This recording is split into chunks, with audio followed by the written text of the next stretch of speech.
सरकारने 6.5 लाख घरं मंजूर केली होती, ते टार्गेट वाढवण्यात आलेलं आहे। अतिरिक्त 13 लाख घरं आपल्याला देण्यात आलेली आहेत। एकूण आपण विचार केला तर जवळपास या वर्षी केंद्र सरकारच्या वतीनं महाराष्ट्रातल्या गरिबांकरता, कच्च्या घरात राहणाऱ्यांकरता, बेघरांकरता एका वर्षात 20 लाख घरं देण्याची अनाउन्समेंट आताच केंद्रीय ग्राम विकास मंत्री आदरणीय शिवराज सिंग चौहान साहेबांनी केलेली आहे।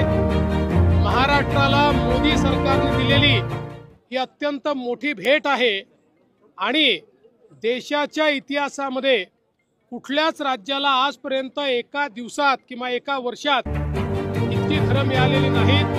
ही 20 लाख घरं आपल्याला मिळालेली आहेत। खरं म्हणजे आपल्या आवास प्लस मध्ये 26 लाख त्या ठिकाणी लोकांचं रजिस्ट्रेशन आहे।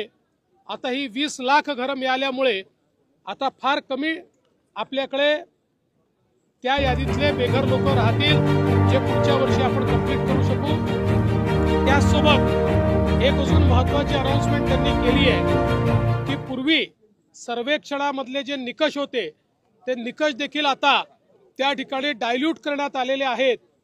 ज्यांची नावं सुटली होती आणि जे खरे बेघर आहेत, ते शेतकरी असो, महिला असो, अशा सगळ्यांना नव्या सर्वेक्षणामध्ये त्या ठिकाणी करण्यात येणार आहे।